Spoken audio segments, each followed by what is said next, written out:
Good afternoon. I'm Karen from the Poison Pen Bookstore, and we have today Brian Freeman as our guest with yet another book. And we were just talking about he's had 3 books out really close together. I don't know how you do that, but you do. Yeah, it's a little crazy. I look back on the years when I was doing one book a year, and gosh, it feels like that must have been a vacation. But my readers were always telling me that I needed to up my pace. I'd on launch day, I'd be getting emails from people saying, "Okay, well, we're done with this one. Loved it. When's the next one coming out?" And I'm like, "It just came out today." Yeah, but you, So I have followed their advice. I started I think with 2 books a year back in 2017 when I started with the Nightbird, and then with taking over the Jason Bourne series. Well, it's just an embarrassment of riches. I'm keeping busy. well, and I know that the most frequent question I hear at any program of people who really love somebody's book is, when is the next one coming out? That's exactly right. Yeah. Well, what made you decide to become a writer? I'm one of those people that this has been my dream as far back as I can remember. I can remember sitting in sixth grade class. We moved to California at that point. I was sitting in sixth grade class, starting in on my very first mystery novel, and in fact, it was I still remember it was called Checkmate. It was about the murder of a chess grandmaster. This was back when Wow. Bobby Fischer and Boris Spassky were doing battle in Reykjavik for the chess championship.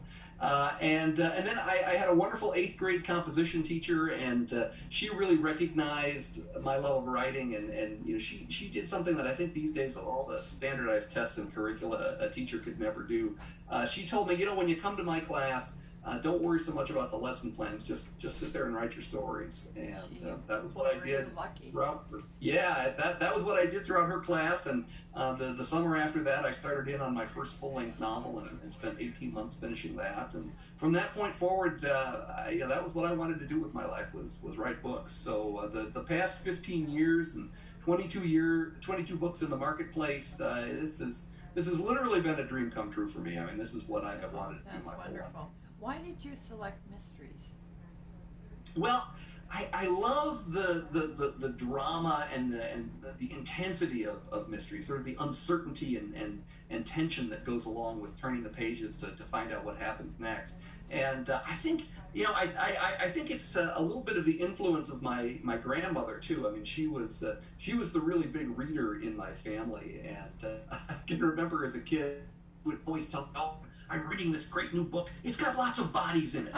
So, so that was the environment in which I grew up. So I think somehow mysteries were in my blood. Okay, I know we need to focus on funeral for a friend, but I wanted to just cover a little bit of something here, because one of the things I see in review after review of your books are 3 things. First of all, what a great way you set up a setting. And that isn't just because I'm from Duluth. Because I think you've got one it's not a Stride novel. It's in San Francisco. Yeah, I have a series of 3 books set out in San Yeah. Francisco. I've done a book down in Florida. I've done a book over in Door County in Wisconsin. Obviously, the Bourne novel takes place, all over the world. And yeah, I'm very conscious of how setting contributes to the drama Yeah. of a mystery and a thriller. I mean, I really want to give readers sort of a you are there feel when they're reading one of my books. I want them to feel as if they're dropped down into the middle of every scene like an invisible observer, and they can hear it and touch it and taste it and feel it, smell it happening all around them. And one of the ways I do that is for many of the books I'll actually go out and scout locations for the book, sort of the way a film director would. I always use real places in all of my novels. It's real locations, real hotels and parks and restaurants, and even people's houses I end up using as crime scenes, because I want that authenticity of flavor. And I call it kind of the 6 senses of place. I mean, it's how it's not just the feeling of being in a location. It's what emotions does a place convey? What memories does it conjure up? And if I can kind of bring that whole three-dimensional feel to a setting, then that setting is really going to come alive for the reader. If I could, excuse me, just mention one. I think it said in your book, Stalked, you actually went up to the point in Duluth and stayed there when it was winter. Yes, I certainly made a lot of points with Marcia at that point. I We were. wondered if your marriage stayed intact.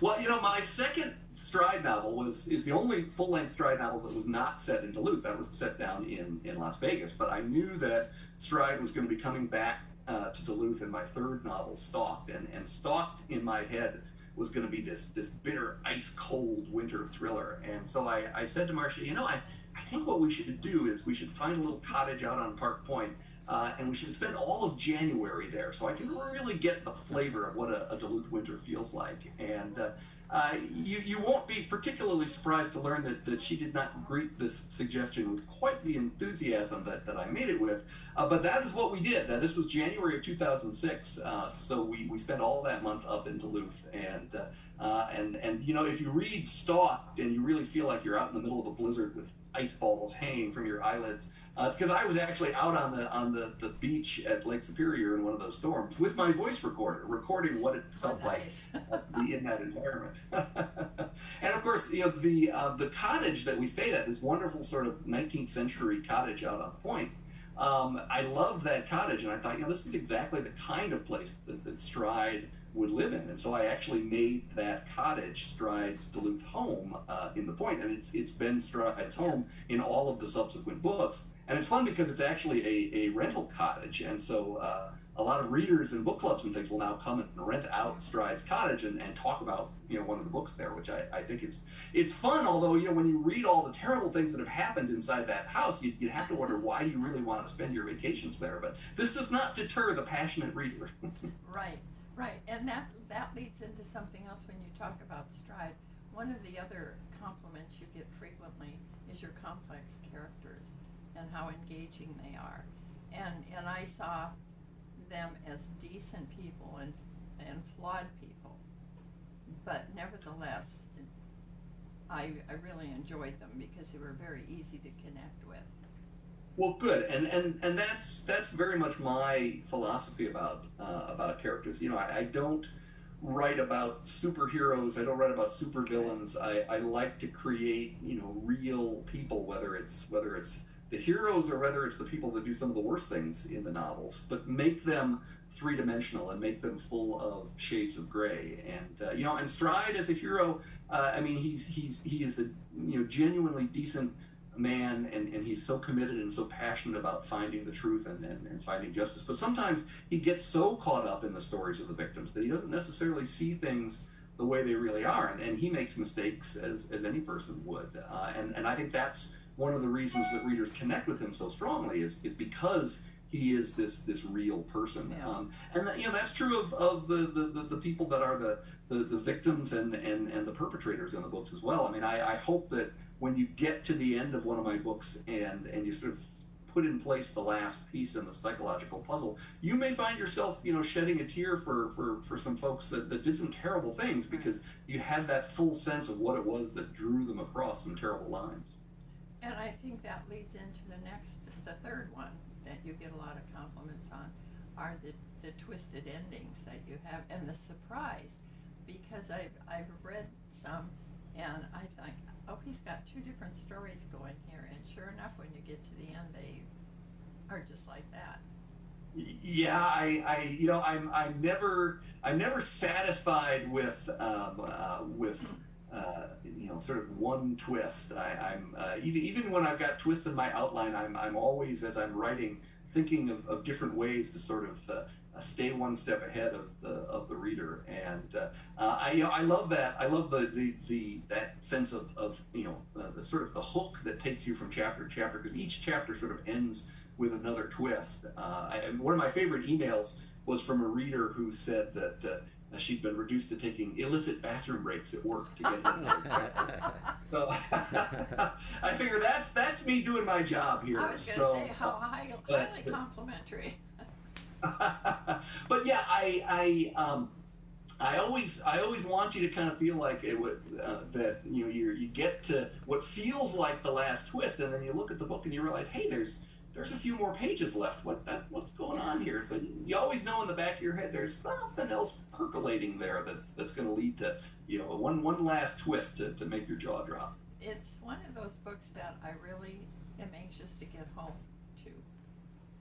Get a cup of coffee or a glass of wine or something and just sit down and it's very easy to pick up where I've left off. Well, good. That's what I'm always looking for. And people, this is the Funeral for a Friend. This is the tenth novel in the Jonathan Stride series. But I always tell people that I write each series book like a standalone, so that you can dive right in. I want you to have a full, rich experience of the characters in every book, and I don't give away spoilers from what was happening in the previous books. I always tell people, because there are a lot of readers that they're like, oh, I've got to go all the way back to book one and go forward from there, which is fine. I mean, if that's what you love to do, I as an author, I heartily encourage that kind of behavior. But I always tell readers, you don't have to do that. It's kind of like you wouldn't expect that all of your friends would be people that you met, in your teens or 20s. You're going to meet them at different stages of their lives. And when you get to know them, then that makes you want to hear more about the earlier stories in their lives and sort of what brought them to that point. So that's the way I feel about a series as well, is you ought to be able to dive in anywhere. And then once you get to know Stride, I hope then you want to go back and discover some of his earlier stories. I know a co-worker of mine, and we have a difference of opinion. She absolutely insists you have to start with the first one. And I like to just pick up a book that looks good. And if I discover it somewhere in a series, I can go back to the beginning then. Yeah, exactly right. Yeah. So, okay, now I think you said on your last interview with Barbara that AMC has offered you a series, or is talking about a series. Yeah, we're crossing fingers and crossing toes. We've been working on a TV project for Stride for coming up on 2.5 years now, wow. And the AMC television network, which obviously has done some incredible series. I mean, they did The Walking Dead, and they did Breaking Bad. They have commissioned a pilot script for a Stride television series based. The first season actually would be based on the 5th novel, The Burying Place, which is one of my favorite stories in the Stride novels. But they reconfigure it as a launching pad for the series. I've seen the script. I think the script is terrific. So we're kind of getting down to the short time here to see do they go ahead and put the script into production. And this is Hollywood. There's any number of things that can go wrong along the way, but we've made a lot of progress. We've got some amazing people working on this project, so we're crossing our fingers that we'll see Stride on the small screen. Okay, and at the risk of saying something I shouldn't, who do you want to have play Jonathan Stride? What actor? And I'm gonna take that one on. No. I think there's really two ways you can go on something like that. I mean, you can hire a sort of a name actor and and figure that somebody that's really well known is going to pull viewers in because they all know who this actor is. Or you can go with more of a solid character actor that might not be very well known in the public, but is someone who's just superb and can really inhabit that character. I mean, when you look at Bosch, I think that Titus Welliver wasn't necessarily that well known. I mean, he was just an incredible supporting actor, but he really wasn't that known as kind of a star. And so they picked him for Bosch, and he did such an amazing job of really making Bosch into his character.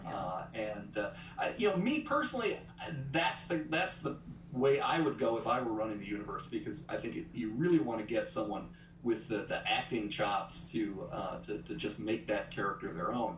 But these are people that know this world far better than I do, so I'm gonna let them make the call, and I am confident that whoever they would pick for Stride would do an incredible job. And he's a great character for an actor to take over. I hope that they can find an actor that really falls in love with that character. Well, I suppose my next few questions don't apply then, because I also wondered who you want to play Serena. Ah, And who you yeah, would like to yeah. play Kat. Well, my wife Marcia has always said that she has seen Angie Harmon as Serena, and Oh, yeah, I interesting. would not have any problem with that. I think that's a very solid choice. We'll see what they come up with.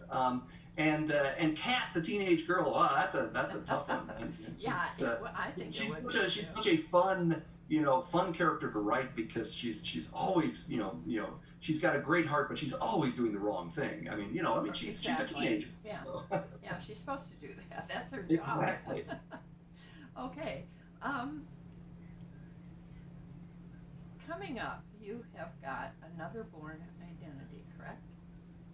Yeah, Why I'm do I working say on. identity? No, but a Bourne book, Ludlum. Yeah, yes, I'm working on the second of my Bourne books right now, the Bourne Treachery. That will be out next summer. How do you differentiate?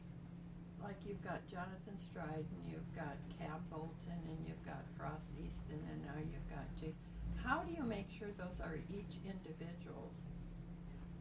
Yeah, that's a great question. For me, that's actually one of the things that makes it possible to work on multiple books simultaneously is because the characters are so different and the stories are so different. Obviously, I can do things in a Stride novel that would not really fit in a Jason Bourne novel Yeah. or a Frost Easton novel set over in San Francisco, and vice versa.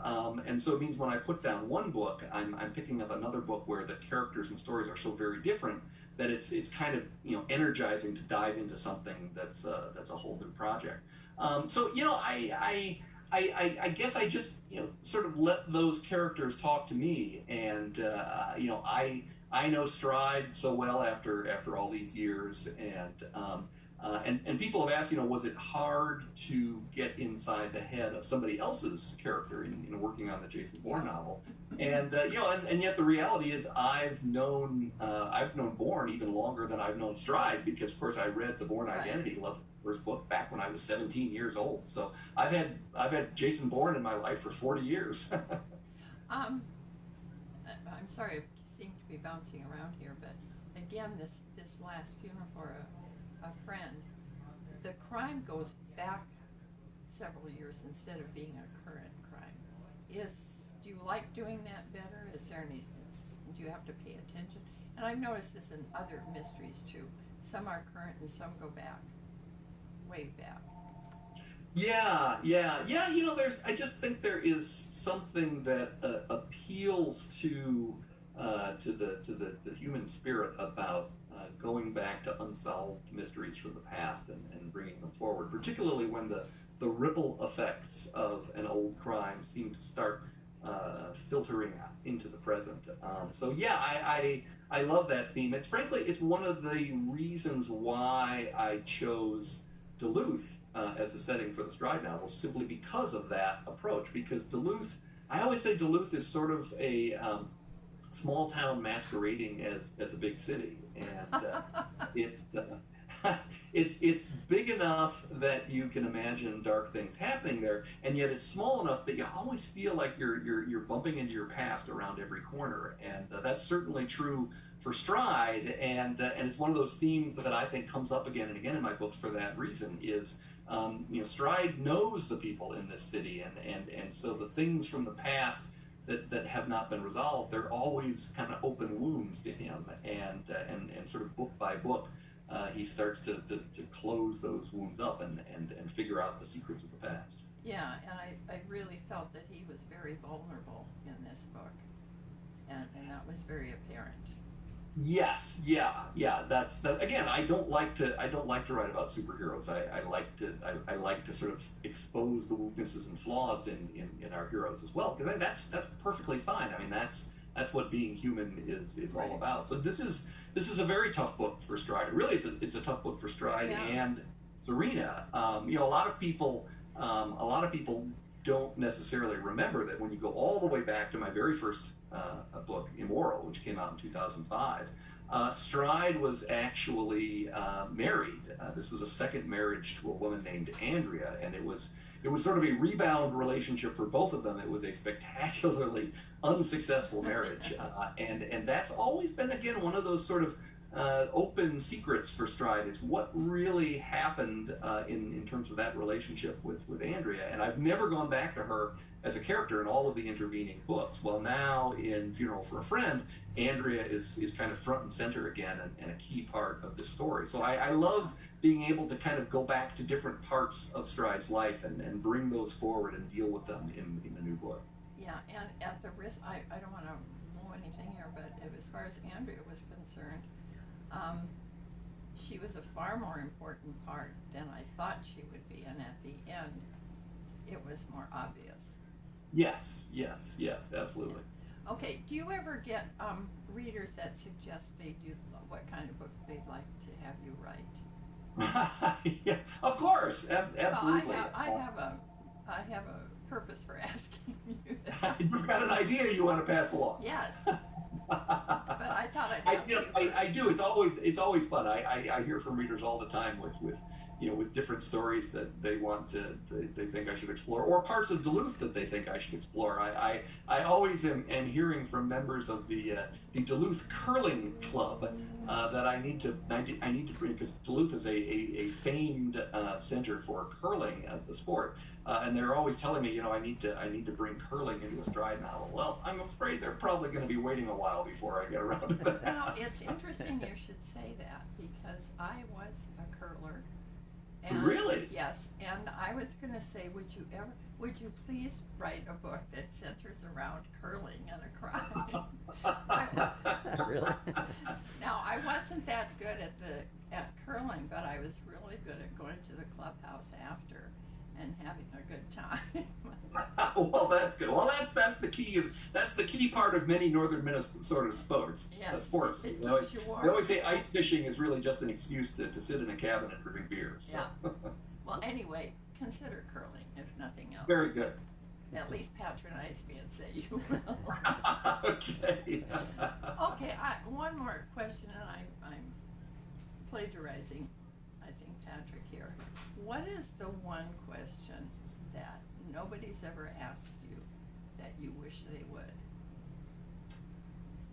Oh boy, what is the one question nobody has ever asked me that I wish they would? That's a good question, because I have no idea. But I'm rarely stumped. But I don't tend to ask myself questions about the books. It's sort of an interesting thing. I mean, I typically am not a process guy. I mean, I know there are a lot of writers out there that love to write essays and things about how they write and sort of turn it into an academic exercise. That's really never been my thing. I like to sort of let it be more of a spontaneous emotional experience when I'm doing the writing. I will tell you that I think my favorite question of all time I got a few years ago from a reader who asked me if I met Jonathan Stride on the street, would I recognize him? And I said, well, I don't think that I would, but I bet you would, because I very deliberately paint Stride in watercolors. I want to provide just enough detail to seed your imagination and have you fill in the rest of that portrait in terms of who this man is and what he looks like and what his character is like. So it's sort of as if the reader shares ownership of that character with me, and I think that's one of the reasons why readers get very emotionally connected to Stride, because they kind of play a part in their minds in bringing that character to life. And it's why typically they have very vivid ideas about who Stride is and what he looks like and what kind of actor should play him in the movies or on TV, because they've been part of that building process for that character. I didn't think to ask this when we talked about the AMC. Are they going to base their scripts on your books, or are they going to be totally different? And one of the things I've heard from authors when they decide to go into a series or a movie is this thing about how much control do you have over it, and that can be a real sticky point. So I guess there's two questions there. Is this all going to be new material, and are you going to have a say in it? Yeah, it is. They are actually basing. They're actually basing the series on my books, which is great. The pilot and the season one vision is based on the plot of The Burying Place, and they're sticking. So far in the pilot, they're sticking very close to the nature of what the plot is for The Burying Place and the northern Minnesota settings as well. I think the concept is to sort of do a book a season, which is similar to what they've done with Connolly's Bosch books, and so that I think is their vision, and hopefully that's the way it goes as well. This is ultimately the a project that belongs to AMC and the producers and the writers over there. They've been very gracious about asking for my feedback and sending me the pilot script drafts and asking for my notes. But ultimately, they're the ones that have the final control over this project, and that's fine. I mean, people have always asked me, well, gosh, aren't you afraid of what would happen, in terms of the final product if one of your books is turned into a TV series or the movies? And I always say, as a writer, you have to focus on the idea that this is a completely different artistic product by the time it arrives on screen, and so many different artists have had their hands on it along the way, whether it's actors and directors and choreographers and set designers and musicians. I mean, they all contribute to that final product on the screen. And I think as the author, you just sort of have to enjoy and take satisfaction in the fact that your original product inspired this completely different artistic product. But they're two different things. I mean, the books are going to be different from whatever shows up on the screen, and that's perfectly fine. Okay. How about you had a couple of other characters, Cab Bolton and Frost Easton? Why? You had this great thing going, Stride, and then I saw how it goes, and they get inserted there. Yeah. I've got a number of series. I've also got a number of standalones at this point. Yeah. My novel Spilled Blood was a standalone thriller, and that was the one that won the Thriller Award for Best Hardcover Novel. Was one You've of the had great. quite a few awards. What was that? You've had quite a few awards.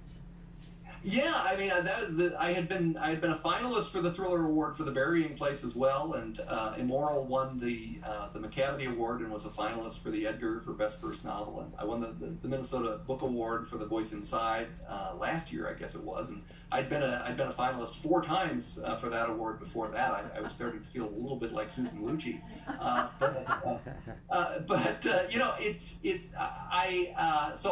and now I've got Thief River Falls, my standalone, and The Deep Deep Snow is a standalone. I have another standalone thriller called Infinite, which is coming out next March. I was going to ask you if you wanted to comment on that, because that's a brand new one. It's very unusual. It's like nothing Stride. I've ever written before, and yet it's also a classic Brian Freeman thriller. So I can't wait for Infinite to be in people's hands. So I'm loving working on standalones, but then I like the idea of having series characters that are very different from each other. So Frost Easton is a very different character from Stride, younger, urban-based, and very sort of different relationships in his life, and it means that I think the characters allow me to pursue new kinds of stories and plot twists and new developments, and it's fun. Like with going back to someone like Frost, it was fun to sort of experience the newness of a series character again. Stride is an old friend to me at this point. I know him so well, but Frost, I was going back to that feeling I had when I was just starting out and experiencing Stride and shaping him as a character. That's the way it was with Frost as well, watching this character take shape from the beginning. What would you want your readers to know about Funeral for a Friend? I like to write thrillers that have an emotional core that are really going to grip your heart. And I think that's the experience that you're going to get with Funeral for a Friend. I've had already, in just a couple days that the book has been out, I've had readers writing to tell me that literally by the end of chapter 1, they were already in tears. I mean, it's a very dramatic, very emotional kind of book. Stride is dealing with the loss of a dear friend in the early chapters of this book, and that friend makes a final deathbed confession that turns Stride's life completely upside down. So right from the get-go, this is a very emotional novel, and it creates a lot of key life turning points for all of the series characters, and as a result, it's a very important novel in the series, and it opens up a lot of doors for the future. But it means it can be a tough emotional book to read because a lot of things are going on that are kind of creating upheaval in the lives of characters that readers love. Are we going to hear more about Stride? Oh yes, yeah, absolutely. Well, people are always asking, do you know how the Stride series is going to end? I mean, like J.K. Rowling always says that she knew how the Harry Potter books were going to end, right? From the get-go. And for me, I don't. I have no idea. I'm a big believer that we are all a product of the experiences we've had and the people we've met. And Stride as a hero in Funeral for a Friend is a very different man than the person that you met in Immoral because of all the things that have happened in his life since then. And he's changed and he's evolved as a hero since that point. And that's really the essence of where the series goes, is how do the characters continue to evolve and grow and change based on new experiences. So I never like to think too far ahead in the series, because ultimately what happens in Funeral for a Friend is going to shape what happens in the next couple of Stride books as well, because all those events sort of change the lives of the people inside. Okay. Patrick, do we have any questions? I do have some questions. Okay. You ready for this? I'm ready. All right. There's a couple that I think are plants. Well, I have an Italian viewer who's watching and is wondering, are the books available in Italian yet? Yes, all of the books through Alter Ego, which is my last Stride novel, have been released in Italy, and I just love my Italian fans. They are absolutely wonderful. They are so enthusiastic and gracious, and we have such a good time sharing comments with each other on Facebook. And I have Italian fans writing to me and sending me emails all the time. So yeah, I love the Italian books. The only challenge is that my Italian publisher Piene has been a little slow off the mark to realize that I'm now writing multiple books a year, and they've still been releasing one book a year, and so I'm kind of getting ahead of them at this point. So they just caught up with Alter Ego this past summer. Alter Ego was delayed a few months because of the pandemic, but Alter Ego is now available in Italy, which is the previous Stride novel. And we will get to Funeral for a Friend in Italy, but it may take a little bit of time because now we've got a few additional books that are in the middle as well. So, but yeah, never fear. We will get all the books available in Italy. All right. Another question. Actually, this is my own question. When were you able to? Well, it's a two-parter. What was your life before you became published writer? What were you doing before that? And when did you have that wonderful day when you were able to quit your day job and write full time? When did that happen? Yeah, well, that's a great question. I've done a lot of different things in my life before I became a writer, but the job that I had while I was working on Immoral and when Immoral broke through was very glamorous. I was a director of marketing and public relations at a corporate law firm in downtown Minneapolis. And in fact, I'll tell you just how glamorous that is. I was going home on the bus one day, and I was chatting with this woman, and she asked me, "So, what do you do?" And I said, "Oh, I work at Faegre and Benson. It's a law firm downtown." And she looked at me very suspiciously and said, "Oh, so you're a lawyer?" And I just laughed and said, "Oh no, it's even worse. I do public relations for lawyers." She did not laugh. She looked at me dead serious and said, "You're right. that is worse. Oh, gee.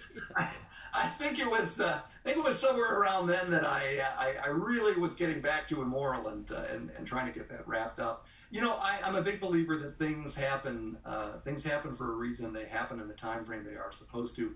Right around the time that I had the manuscript of Immoral, kind of the way I wanted it, I found out completely by accident that one of the lawyers in the London office of the firm was going to be going to a college alumni event with a woman who was an agent at one of London's largest literary agencies. And so I sprang into action and sent Robert off a note and asked if he would be kind enough to make an introduction for me and see if this agent would be willing to read my book. And he was gracious enough to say yes, and Allie, the agent, was drunk enough to agree. And so I sent her the book, and it was 1 week later I got an email from Allie herself saying that she had stayed up until 1 a.m. finishing it, couldn't put it down, had already contacted a UK publisher saying, this guy's the next Harlan Coben, I want to represent you, call me immediately. So I called her and signed on with Allie, and within about 6 months or so, we had sold Immoral in 17 languages. It had been selected as International Book of the Month by Bookspan, so it became the main selection in the Literary Guild and the Book of the Month Club. And after a lot of books that were still sitting in my nightstand drawer, and a lot of days wondering why I was banging my head against the door of this crazy business, we were off to the races in a big way. We had such an amazing ride with Immoral, and that was how everything started. And I ultimately quit my day job on a very auspicious day. It was April 1st, 2005. I figured that April Fool's Day was a seemingly appropriate day to try my hand at being self-employed as an author. Now, with all these different series and standalones, and also taking on the Robert Ludlum series, do you find that can you work on different manuscripts at the same time, or do you do one at a time? And is it difficult to kind of get into the mindset for each book? How do you kind of compartmentalize all those things? Yeah, that's a great question. Writing 3 books a year, which is what I did last year, what I'm doing this year, and it's certainly looking like next year is going to be the same. I wrote my standalone Infinite on its own earlier this year, so that was in the first few months of the year. I wrote it by itself.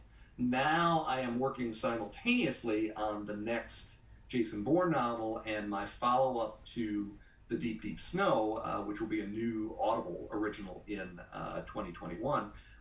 So I'm working on those books simultaneously. Last year I worked on The Bourne Evolution and Funeral for a Friend simultaneously as well. And so last year what I would do, I would literally do a week on one book and then a week on the other book. And I'd never attempted anything like that before, and I really didn't know how it was going to work. But it actually worked out okay. I would do a week on the one project, and by the time I got to the end of the week, it would be hard to drag myself away because I'd be so immersed in that particular story. But then Monday morning, I would reread what I had done on the other book, and I'd go back 50 pages or so and bring myself up to speed. And by the time I did that, I was then back totally in the world of that novel, so that made it easier to be able to stay in it for the rest of the week. This year, I've changed my style a little bit. Rather than doing it week by week, I'm doing it sort of more in larger chunks. So I would do, say, 20, 25,000 words on one of the books, and then I would put it down for a while and pick up the other one and do a similar kind of chunk there. So for my new audiobook, I'm about 70,000 words in, and I just put that one down, and now I've gone back to Bourne, and I'll stay with the new Bourne book until I get that one finished up. So it's still been sort of pick up, put down over the course of the summer, but in a little bit longer stretches. Okay, just a quick question about, and this is also my question. For the viewers, I don't want to go too much into the Bourne stuff because we talked about it, or Barbara had a really nice program with you all about that book. But I'm curious, we ask various authors who take on, Ace Atkins doing the Robert B. Parker Spencer series and some of these legacy series, and everybody seems to have a slightly different approach to how they do it. Did you go back and read all the Bourne books and kind of get his voice and his style into your head. And is there anything that you can't do? Is there a Bourne Bible somewhere that you have to adhere to? If there's a gospel according to Bourne, they haven't shared it with me yet. Certainly I went back and read all the Bourne books, which was clearly not the first time I'd done that in my life. I've probably read the Bourne Identity more times in my life than practically any other book. It's one of my all-time favorite thrillers. But the thing about Bourne was that there are so many iterations of Jason Bourne, literally going back 40 years to Ludlum's original book, that for me, I didn't think I was going to be able to keep everybody happy by trying to either take pieces of one or the other. Is this a Matt Damon movie? Is this a Ludlum book? So I really decided the best thing I could do was go back to Ludlum's original vision in the Bourne Identity and try to be true to who that character is and what made Bourne such an iconic thriller hero. So I essentially lifted up the elements of the character and put it down into an all-new story, all-new setting, a modern era. So essentially, the Bourne Evolution stands completely on its own. It's an all-new book. You don't need to have read anything else to enjoy it, but hopefully it feels very, very true to who Jason Bourne was in that original Ludlum book. And let's see, Wendy asks, what are you reading now, and who are your favorite authors?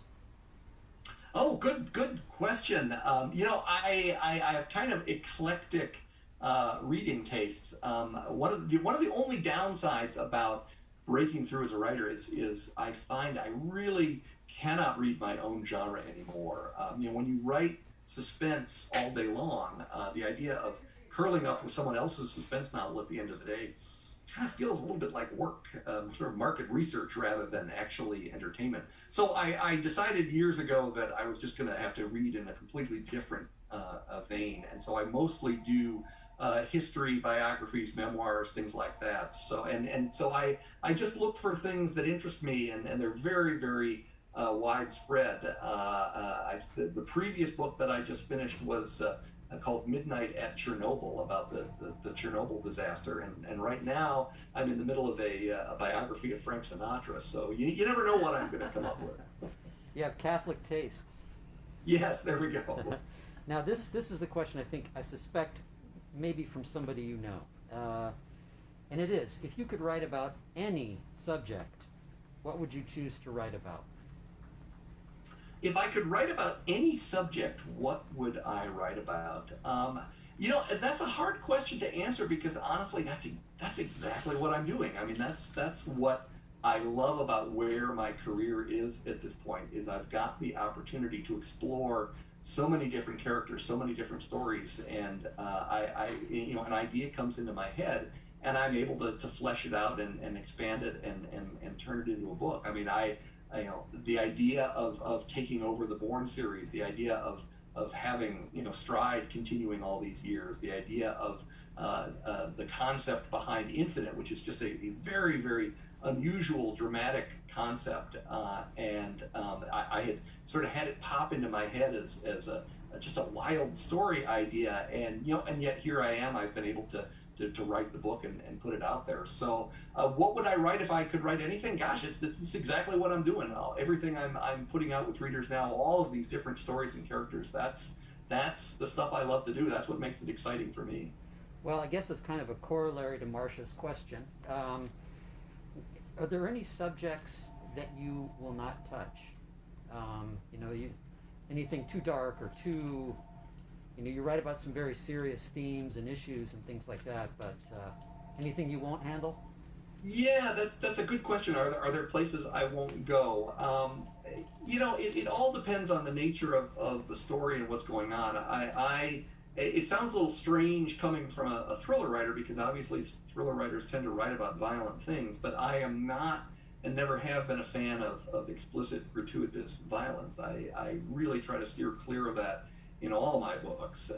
If dark things are going to happen, I prefer to approach them in sort of the Steven Spielberg Jaws kind of way, where it's really not that you're seeing graphic, explicit things happening on the screen. It's more that you're getting, little snippets, and your mind is making you afraid and filling in the gaps. And so I prefer to approach that. And most themes, I mean, I'll deal with a lot of dark subjects, but I never try to do it in an explicit or gratuitous way, and I want to lay it out there in a way that there is an emotional core to it, because if all you're doing is putting in violence for its own sake, then to me that's kind of a way of writing.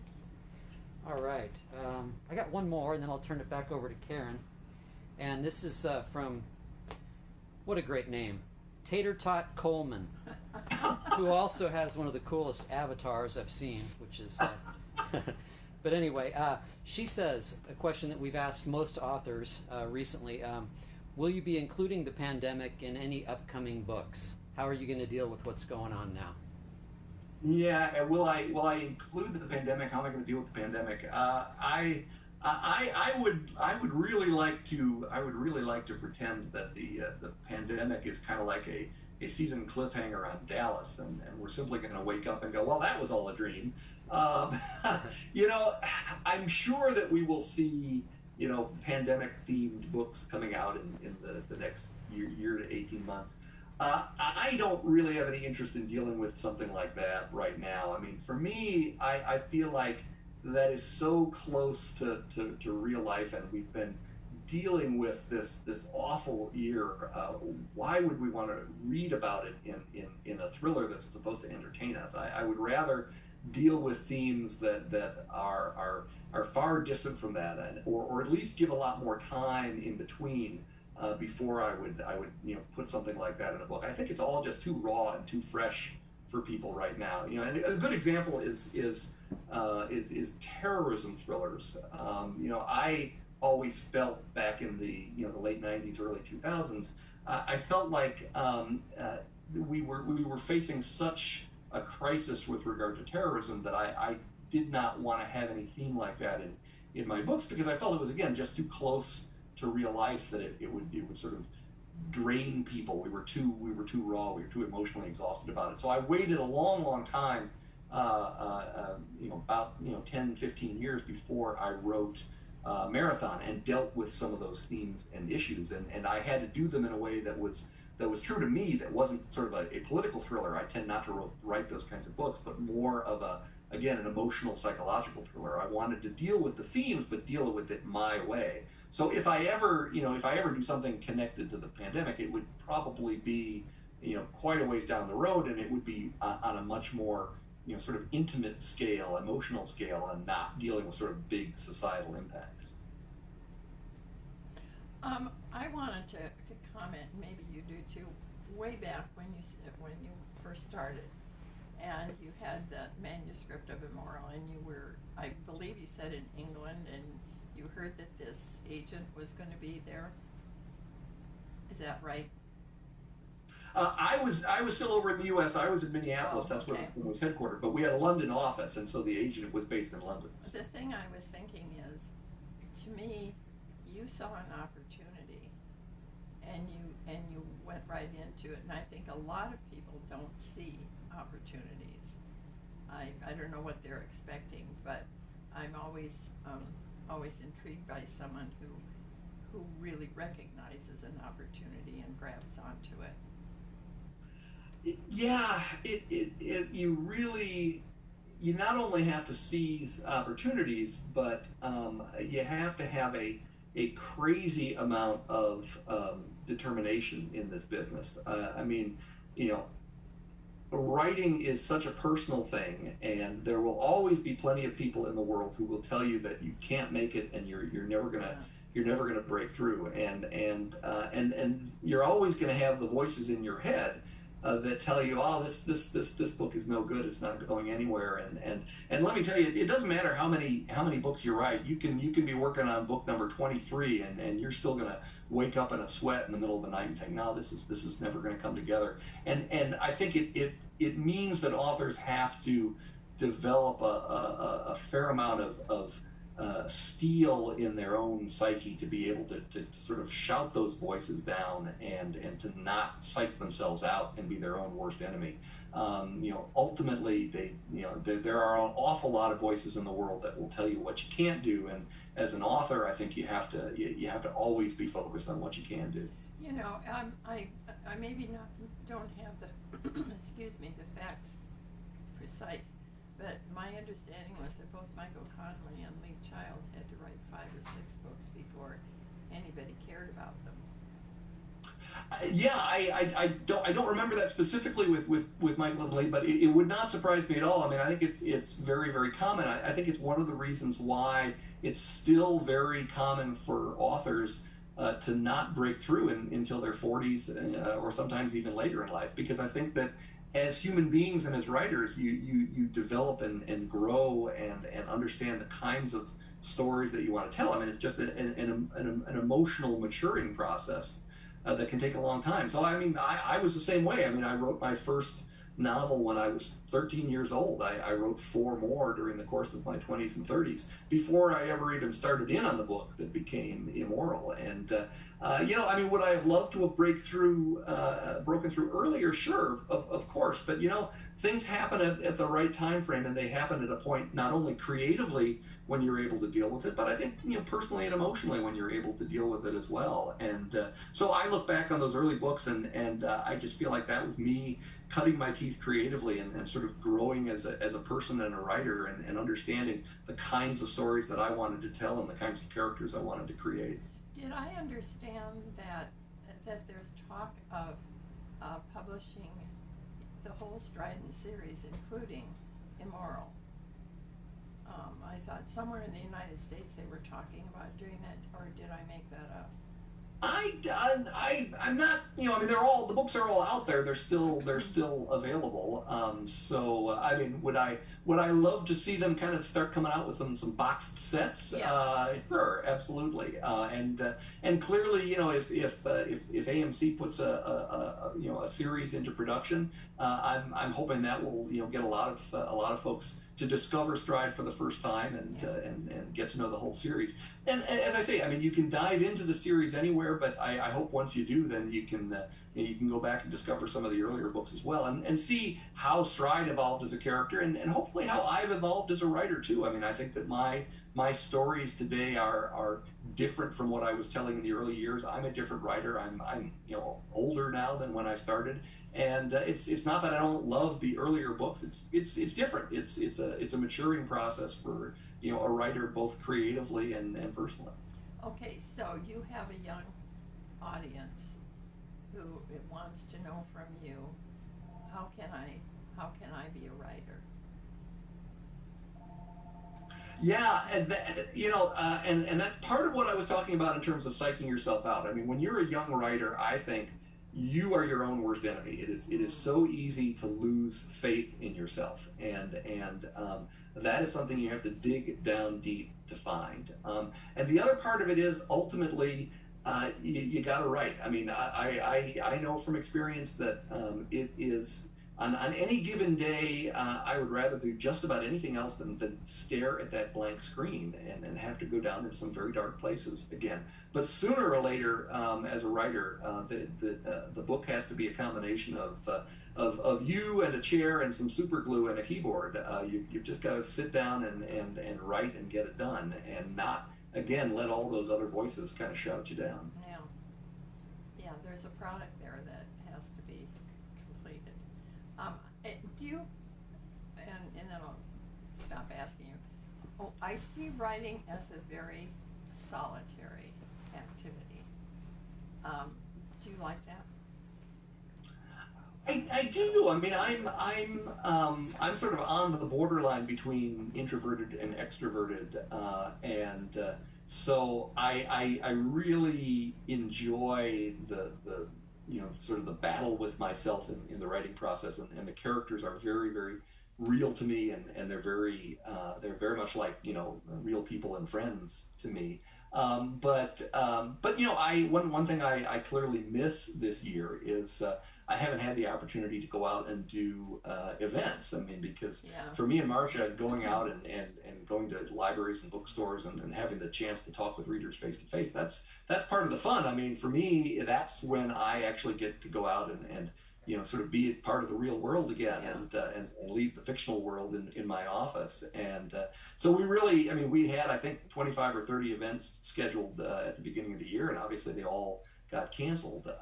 So that's been hard, because I think you need, even for a dyed in the wool introvert writer, I think you need that release of being able to go out and sort of reconnect with real people, because otherwise those voices in your head get pretty loud. So hopefully, I mean, I love, you know, I mean, it's not quite the same experience, you know, doing virtual events, but at least it does give a way to connect with people again. And certainly one of the good things that Marcia and I have found is that by doing, you know, Zoom events and things like that, even though we're not able to do events in person, we can actually connect with people around the country and even around the world in ways that otherwise we never would have been able to do. I mean, we'd never get to a lot of these places in person. Well, now we have a way of actually Right. connecting personally with readers, no matter where they are. Yeah, Patrick and I were talking earlier about the virtual events in some ways are easier than the in-person ones, but you lose something in it, that in the face-to-face, if the live, you know, breathing full upright position person. Yeah, you know, honestly, I'll tell you, from the author standpoint, I think virtual events are much harder. This kind of a format works really well, because you know, you and I chat, and that's you know, that's a great way to do it.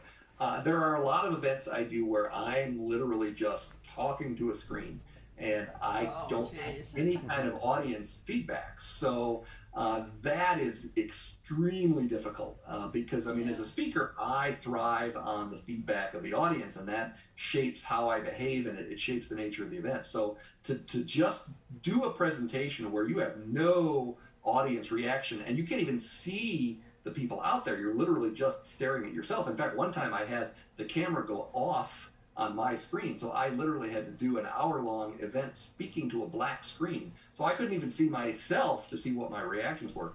It's really tough. I would take a live event over a virtual event any day, in terms of the nature of the experience for the speaker. Yeah, well, I think too, when you're present, there's body language, there's Yes. tone of voice, and a lot of times this can add quite a bit to the discussion. Yeah, that's absolutely right. I mean, you really, as a speaker, you always take your energy from the crowd, and if you don't have a crowd, you're having to summon all that energy up yourself. It ends up being very exhausting. Yeah, I I was amused by some of the night comedians having to put their show on, and they miss the reaction. Yeah, oh, for comedians in particular, it's got to be terrible. Yeah, I mean, because I mean, you're going for the laugh. If you don't hear the laughter, that's hard. Yeah. Well, Brian, this has been great. It was so nice to talk to you and, you know, find out all those great things. I would highly recommend your Stride series and all the other writings. I'm looking forward to Infinite. I can't even imagine what that must be like. And we'll look forward to more of the Robert Ludlum series. So, Absolutely. is there going to be? Thank you so much. This has been a lot of fun. Yeah, Funeral for a Friend out now, and I love this book. It's a great opportunity for people who have not discovered Stride. This is a great place to dig in and get to know the character. Absolutely, because there's a lot of history in there among the conversations. So Yes, that's right. so that you get to know them. So thank you so much, and stay warm up in Minnesota. And stay cool down there in Scottsdale. I'll do my best. Thank you so much. And Good also, night. also for everybody watching, we do have autographed copies of Funeral for a Friend, and some left of the Bourne book as well. So they're going fast. Excellent. Get your signed copies. That's right.